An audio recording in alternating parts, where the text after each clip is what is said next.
Hey everyone, and welcome back for another deep dive. Today we're going to be looking at something that's become super important for businesses of all sizes, but especially small businesses. Cybersecurity awareness. We all know the internet is kind of a wild west out there, and small businesses are often seen as like those easy targets, which makes having a strong defense even more important. So how do we actually build that culture of cybersecurity among employees? That's what we're here to figure out today. Yeah, it's really interesting how cybersecurity has kind of shifted. It's not just an IT problem anymore. It's something everyone in a company really needs to be involved in. I mean, think about it. Even a small mistake by just one employee, can have huge consequences. So we can't just leave it to the IT department, just cross our fingers and hope for the best. We Mhm. need everyone on board. Exactly. Your employees are really your first line of defense. If they know what to look out for, how to handle things securely, you're way less likely to become a victim. It's all about building that security conscious mindset throughout the company. Okay, so what's in it for me, as a small business owner? What are the actual benefits of getting everyone on the same page with cybersecurity? Besides not getting hacked, obviously. Well, for one thing, a security conscious workplace, it really reduces the risk of human error. I mean, think about all those data breaches you hear about. So many of them stem from just simple mistakes. Plus, a lot of industries now have regulations that require businesses to have specific security measures in place. So if your employees are trained, you're much more likely to meet those requirements and avoid those hefty fines. Yeah, compliance, that's a big one. But it's not just about avoiding penalties, is it? There's a bigger picture here, You right? got it. It also comes down to trust. In today's world, customers and partners really want to know that you're taking their data seriously. Demonstrating a strong cybersecurity culture, well, that can give you a real advantage over your competitors. It just tells people you're proactive about protecting their information. That makes sense. So it's not just about the tech, it's about your company's reputation too. Yeah. And I guess it also makes your employees feel more confident and empowered when they're using digital tools, right? Precisely. When employees know how to handle things securely, they can focus on their work without worrying about making a mistake that could put the company at risk. It creates a much more positive and productive environment for everyone. Right, so we've established why cybersecurity awareness is so important, but how do we actually make it happen? How do we create this culture of security? Well, the foundation of any good program is comprehensive training. And I don't mean just a boring annual presentation. You need ongoing training, something that keeps employees updated on evolving threats and best practices. So it's more than just checking a box. How do we make this training engaging, something that employees actually remember? Make it relatable. Use real-world examples and interactive modules. For instance, you could show them how to spot a phishing email, something almost everyone has encountered at some point. And when it comes to passwords, ditch that whole password 123 mentality. Teach them to use passphrases, strings of unrelated words for maximum security. So practical tips they could use every day. I like it. What other areas should this training cover? Data handling is crucial. With so much information stored digitally, employees need to understand how to classify and store data properly, based on its sensitivity. And clear incident reporting procedures, those are also vital. Everyone needs to know what to do if they suspect something fishy's going on. So it's not just about preventing problems, it's about knowing what to do if something does happen. You got it. And don't forget about mobile device security. So many employees use smartphones and tablets for work these days, so make sure those devices are protected too.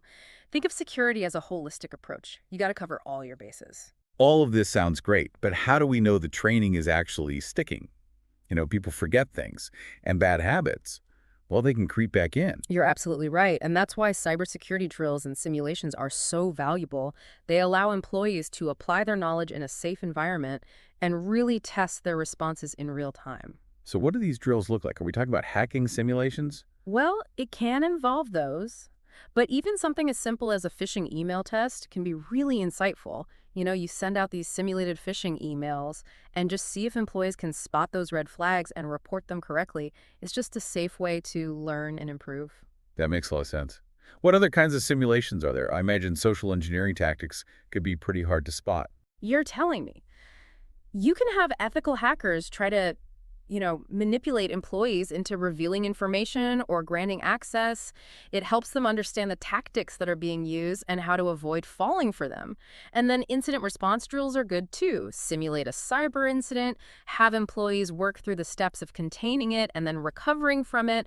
It helps them think on their feet, understand the protocols that are in place. Thinking about all these threats and simulations is kind of overwhelming. Yeah. Makes you realize how vulnerable businesses can be. You're not wrong. But the good news is that there are companies like Stonefly that specialize in helping businesses navigate this whole complex landscape. Stonefly, I've heard of them. What exactly do they do? Stonefly offers this comprehensive suite of cybersecurity solutions. Things like data backup and disaster recovery, advanced threat protection, even the security awareness training we've been discussing. So they can actually help businesses implement all these strategies we've been talking about.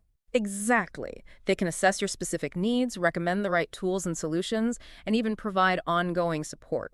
Think of them as your trusted partner in cybersecurity. That's reassuring, especially for small business owners who might be feeling, I don't know, a little lost in all of this. Absolutely. Stonefly, they understand the unique challenges that small businesses face, and they tailor their solutions accordingly. Their website, www.stonefly.com, is a great resource to learn more about their offerings. And their sales team at sales@stonefly.com is always available to answer any questions. Okay, so we've got training, we've got drills, but how do we go beyond just knowledge? How do we actually instill that security-first mindset in everyone? It's all about weaving cybersecurity into the very fabric of your company culture. Make it just a natural part of how everyone does their work. But that's easier said than done, right? How do we actually make that happen? It starts with leadership. When employees see that security is a top priority for those at the very top, they'll take it more seriously. Communicate consistently about cybersecurity using different channels. Just keep it top of mind. What about incentives? Do those work? Absolutely. Reward employees who demonstrate strong security practices. A simple shout out, maybe a small gift card, that can go a long way. And then there's gamification. Introducing those fun competitions or challenges related to cybersecurity, it keeps everyone engaged and motivated. I like that. Make it Oh. fun and engaging. But sometimes, even with the best intentions, things can still slip through the cracks. That's where clear security policies and procedures come in. These guidelines, they outline what's acceptable and what's not when it comes to using company devices, networks. They define how sensitive information should be handled, what to do if there's a suspected security incident. So it's about having that roadmap for everyone to follow. What are some key areas these policies should cover? Well, first, define acceptable use of company devices and networks. What websites can they visit? Can they access personal email accounts? Download unauthorized software? And with remote work becoming so common these days, you need clear guidelines for that as well. What are the requirements for secure Wi-Fi networks? How should confidential information be handled remotely?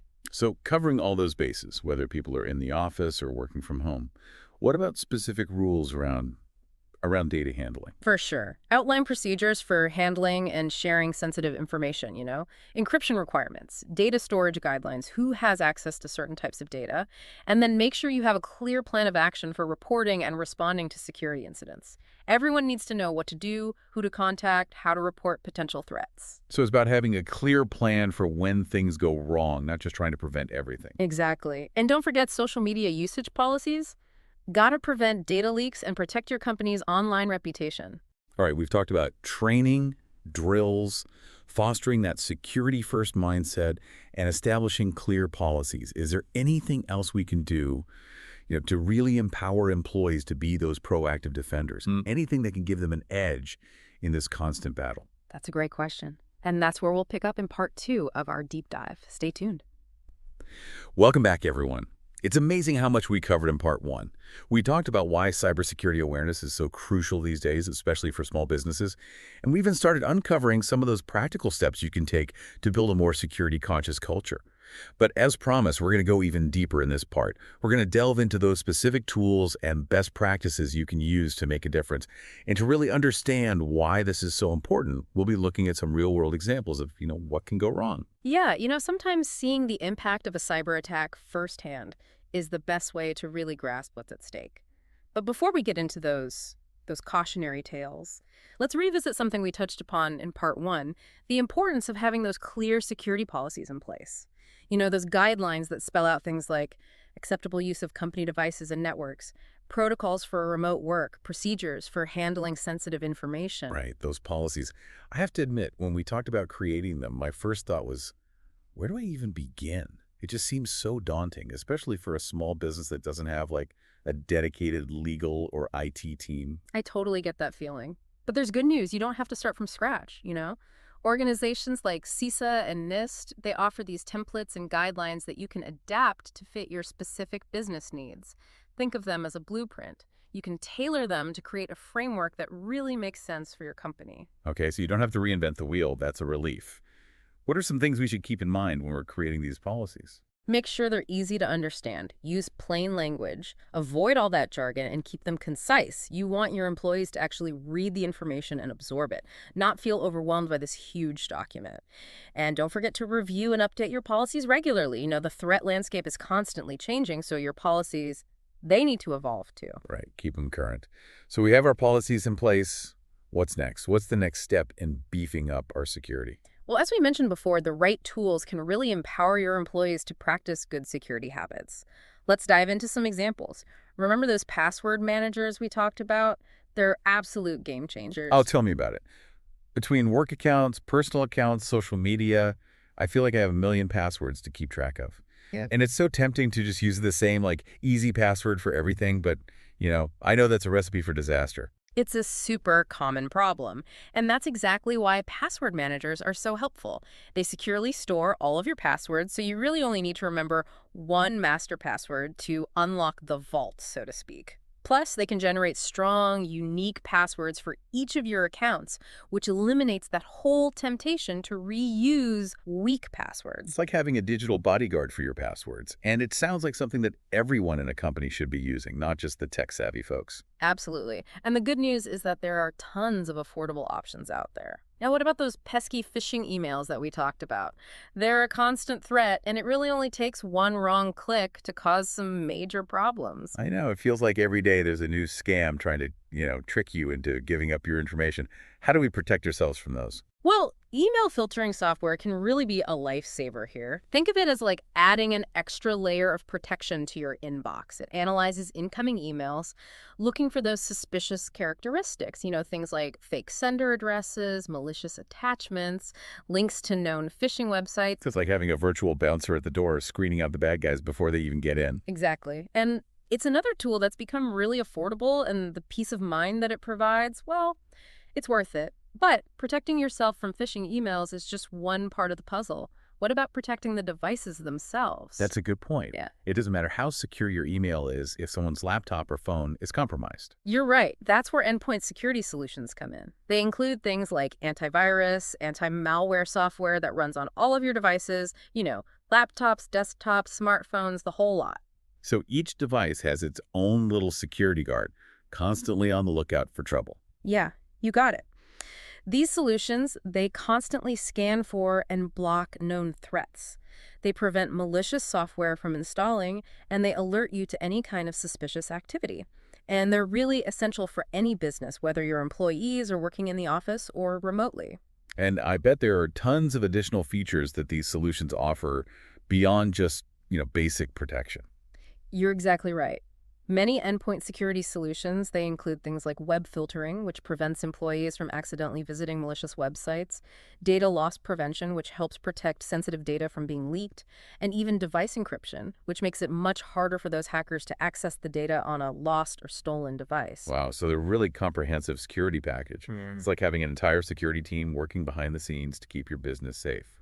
It really is. And just like with the other tools we've discussed, there are options available to fit businesses of all sizes and budgets.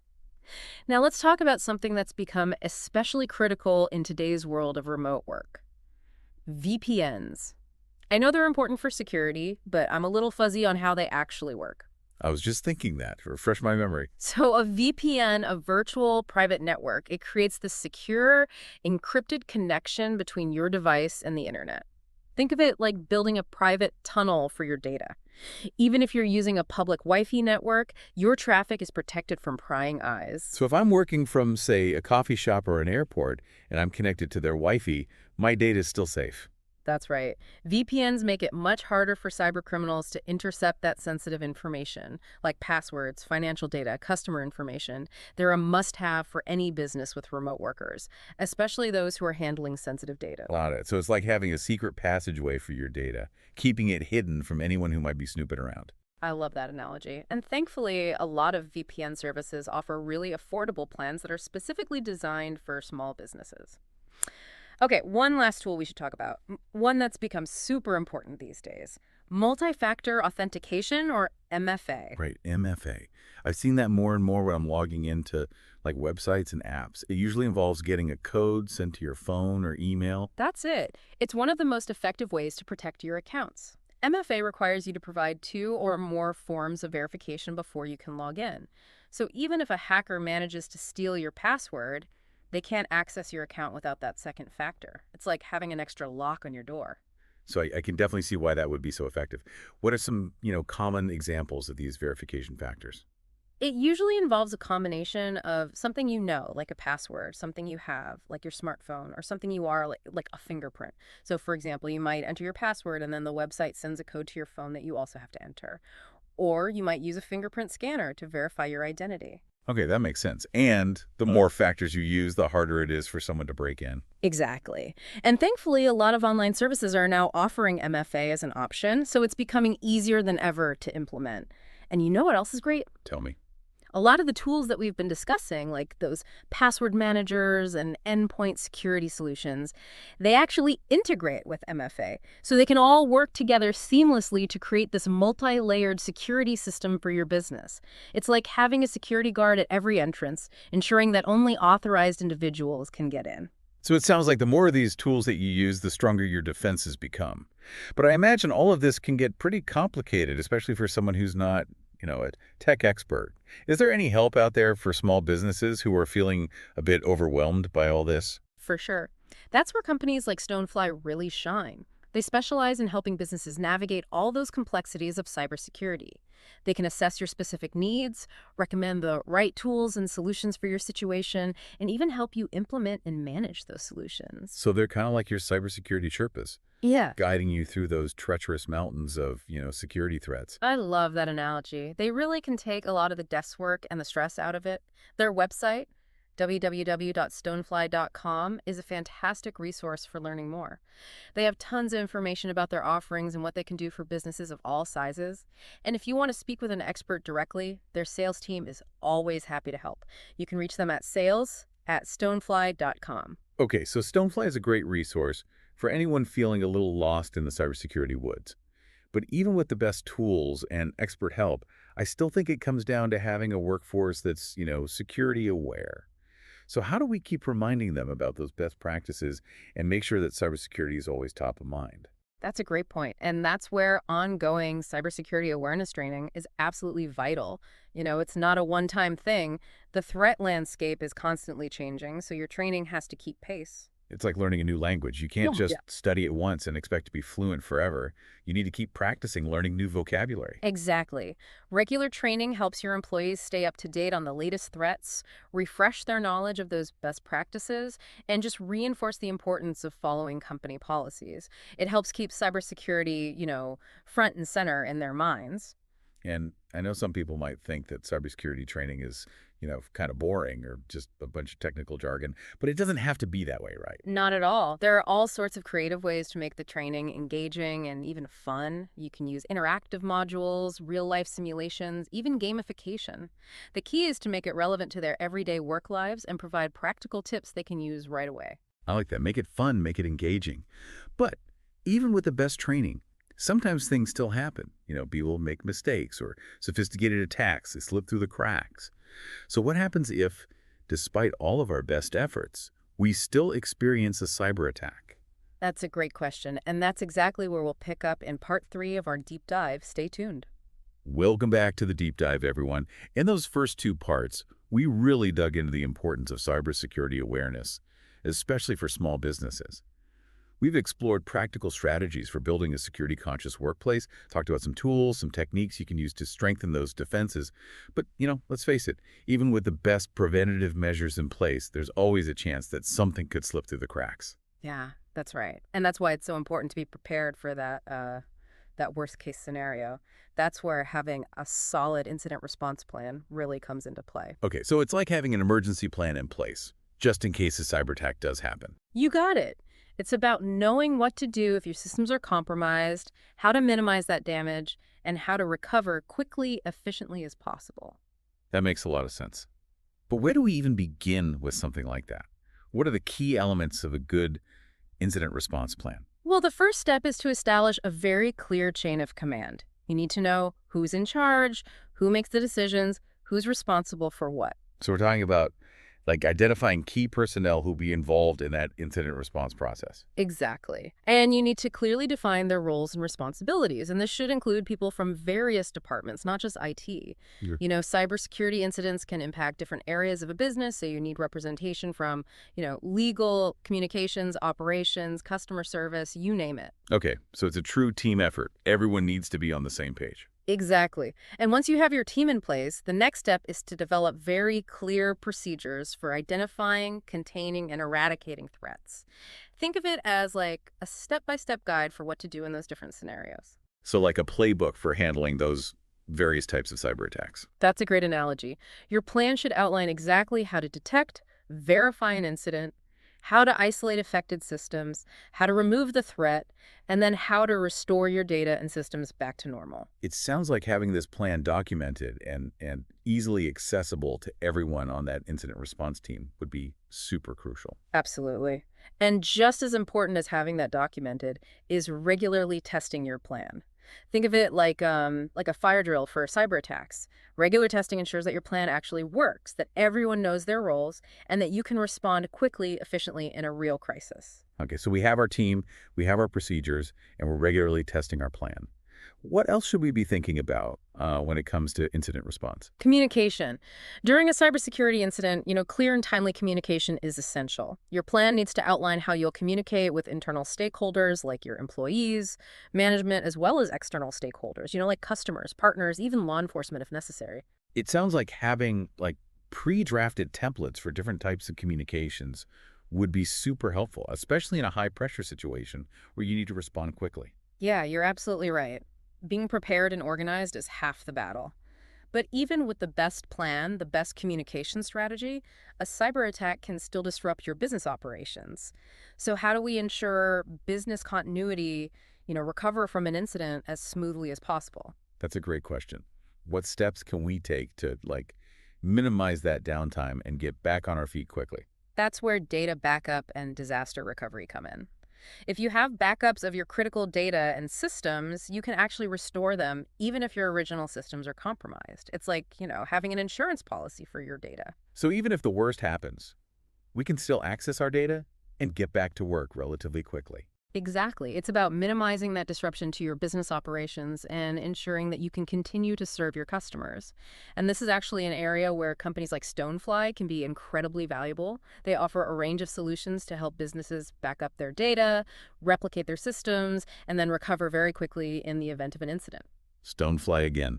They really do seem to have all the bases covered when it comes to cybersecurity. They really do, and their expertise can be super helpful, especially for their businesses that, might not have the internal resources to manage all of this on their own.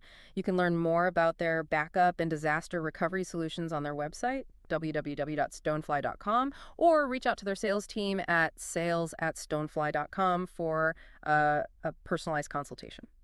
Okay, so Stonefly is a great resource for data backup and disaster recovery.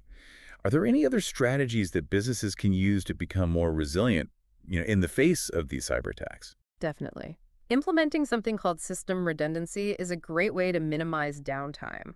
This basically means having backup systems in place that can take over if your primary systems fail. It's like having a spare tire in your car. If you get a flat, you can quickly swap it out, keep driving. I like that analogy. Yeah. So if one system goes down, we have a backup that's ready to go. That makes sense. What else? Security monitoring is another really crucial piece of this puzzle. It's about constantly watching for any kind of suspicious activity on your systems, like unauthorized access attempts, malware infections, data being stolen. Think of it like having security cameras and motion detectors, but for your computer network. So they're constantly on the lookout for any signs of trouble. Exactly. And thankfully, there are tools and services out there that can kind of automate this process for you. They can monitor your systems 24/7, analyze logs, look for suspicious patterns, and even alert you, in real time if they detect something fishy. Early detection is key to minimizing that damage from a cyber attack. Okay, we've covered a lot of ground in this episode. Any final thoughts for our listeners before we wrap up our deep dive into cybersecurity awareness? Yeah, I would just emphasize that cybersecurity is an ongoing journey, not a destination. It's a constant process of learning, adapting, and improving. And it's a journey that every business, no matter how small, really needs to embark on. Because in today's digital world, cybersecurity is no longer, optional. It's essential. And it's not just about protecting your business, it's about protecting your data, your reputation, your peace of mind. Well said. And remember, you don't have to go it alone. There are resources, partners out there who can help you navigate this complex landscape. Start by assessing your risks, implementing those foundational security measures we talked about, developing that solid incident response plan. And if you need help, don't hesitate to reach out to experts like those at Stonefly. They can provide valuable guidance and support every step of the way. And remember, folks, knowledge is power. The more you understand about cybersecurity, the better equipped you'll be to protect your business. So stay curious, stay informed, and stay safe out there. Thanks for joining us on The Deep Dive.